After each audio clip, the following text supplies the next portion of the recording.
শেষনাগ কিভাবে এই পৃথিবীকে সমভাবে ধারণ করে রেখেছেন? হিন্দু পুরাণ ও দর্শন অনুসারে শেষনাগ একটি গুরুত্বপূর্ণ পৌরাণিক সত্তা। তাকে বিশালাকা এক সর্পরূপে কল্পনা করা হয়েছে যার হাজারটি ফণা রয়েছে এবং যিনি অনন্তকাল ধরে বিষ্ণুর শয্যারূপে বিরাজ করছেন। শুধু তাই নয়, শাস্ত্রমতে শেষনাগই পৃথিবীকে নিজের ফণার ওপর সমভাবে ধারণ করে রেখেছেন, যাতে এই সৃষ্টির ভারসাম্য রক্ষা পায়।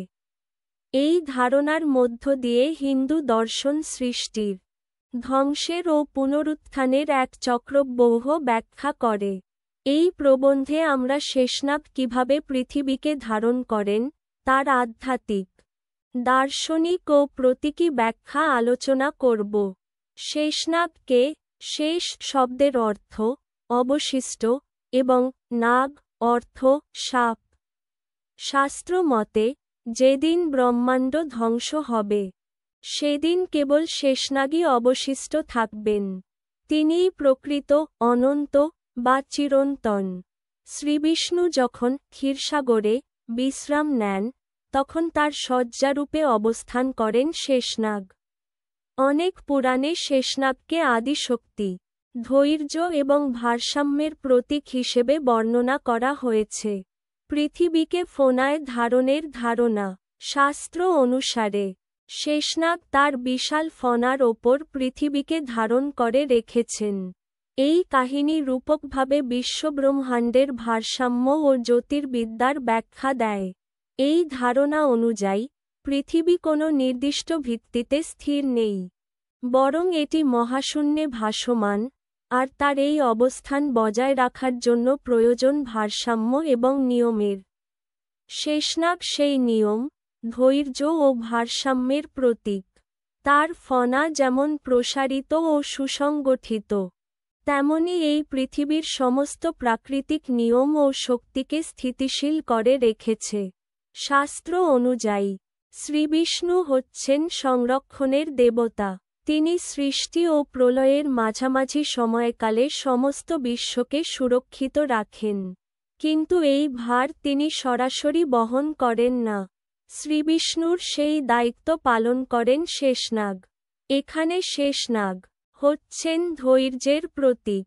তিনি বিশ্বকে তার ফণার উপর স্থাপন করে রেখেছেন, এইভাবে এই বিশাল বিশ্বজগতের ভারসাম্য রক্ষা পাচ্ছে। যেহেতু পৃথিবী নিজের কক্ষপথে ঘূর্ণন করছে এবং নানা প্রাকৃতিক শক্তি সক্রিয়, তাই এই ভারসাম্য রক্ষা করা কঠিন। শেষনাগের এই ধারণা এখানে প্রতীকীভাবে বলা হয়েছে। তিনি প্রকৃতির সব বিশৃঙ্খলা ও দোলাচলকে সহ্য করে সঠিক নিয়মে রেখেছেন। পৌরাণিক কাহিনীতে বর্ণনা। বিষ্ণু পুরাণ এবং ভগবৎ পুরাণে শেষনাগের বিস্তর বিবরণ রয়েছে। সেখানে বলা হয়েছে, শেষনাগের শরীর 1000 মাইল দীর্ঘ এবং তার প্রতিটি ফণার মধ্যে রয়েছে অসীম শক্তি। তিনি পৃথিবীর ভার বহন করছেন। এই কথাটি মূলত বোঝায় যে তিনি সকল কর্মকাণ্ড, সময়, দিক, উপাদান ও গতি প্রকৃতির ভারসাম্য রক্ষা করছেন। পুরাণ মতে পৃথিবীতে যখন পাপ বেড়ে যায়, শ্রীবিষ্ণু অবতার গ্রহণ করে আসেন তা দূর করতে। কিন্তু এই অবতার গ্রহণের সময়ও তিনি শয্যারূপে শয়ান থাকেন শেষনাগের উপর। শ্রীবিষ্ণুর সঙ্গে শেষনাগের এই সম্পর্ক কেবল ভক্তিভাব নয়, বরং এক গভীর সৃষ্টিশীল ও ধ্বংসাত্মক শক্তির সংযোজন।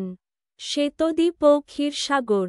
অনেক পুরাণ কাহিনীতে বলা হয়েছে, শ্রীবিষ্ণু শ্বেতদ্বীপ নামক এক ঐশ্বরিক স্থানে অবস্থান করেন যেখানে তিনি ক্ষীরসাগরের উপর শয়ান। সেই সাগরের মধ্যে শেষনাগ একটি দ্বীপের মতো অবস্থান করছেন, আর তার উপরেই শ্রীবিষ্ণু বিশ্রাম নিচ্ছেন।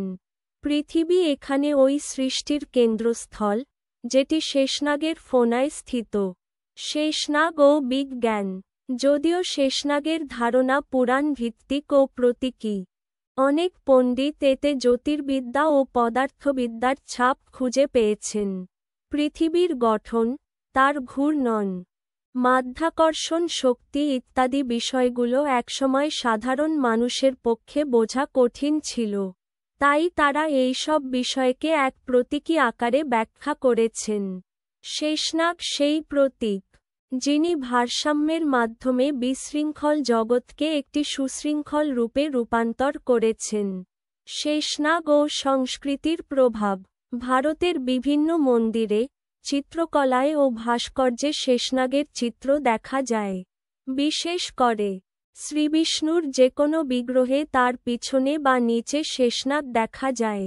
অনেক সময় তাকে একটি শান্ত, স্থিত ও ধৈর্যশীল সর্প হিসেবে চিত্রিত করা হয়েছে, যার ফণার নিচে সমস্ত জগৎ আশ্রয় নিয়েছে। আধ্যাত্মিক ব্যাখ্যা। আধ্যাত্মিকভাবে শেষনাগ বোঝায় আত্মসংযম, ধৈর্য ও সহিষ্ণুতা। জগতের ভার যে বহন করছে, সে শুধু শক্তিশালী হলেই হবে না, ধৈর্যশীলও হতে হবে। মানুষের মনেও শ্বেতদ্বীপ ও ক্ষীরসাগরের মতো দ্বৈততা থাকে, চঞ্চলতা আর শান্তির দ্বন্দ্ব। এই দ্বন্দ্বকে স্থিত রাখতে হলে মনোযোগ, ধৈর্য ও নৈতিক শক্তি প্রয়োজন। শেষনাগ সেই শক্তির প্রতীক। শেষনাগের মাধ্যমে আমরা এক গভীর সাংস্কৃতিক, ধর্মীয় ও দার্শনিক উপলব্ধি পাই। তিনি কেবলমাত্র এক পৌরাণিক সর্প নন, বরং তিনি বিশ্বব্রহ্মাণ্ডের ভারসাম্য, নিয়ম, ধৈর্য এবং সংরক্ষণের প্রতীক। শাস্ত্র যেভাবে ব্যাখ্যা করেছে, তিনি তার ফণায় এই পৃথিবীকে ধরে রেখেছেন, তা বোঝায় যে জগতের ভারসাম্য রক্ষা করতে হলে আমাদেরকেও ধৈর্য, সহিষ্ণুতা এবং আত্মসংযমকে গ্রহণ করতে হবে। শেষনাগ আমাদের শেখান, সত্যিকারের শক্তি আসে শৃঙ্খলা এবং ভারসাম্য থেকে। এইভাবেই শেষনাগ পৃথিবীকে সমভাবে ধরে রেখেছেন, না শুধু পৌরাণিক অর্থে, বরং প্রতীকী, দার্শনিক এবং মানবিক অর্থেও।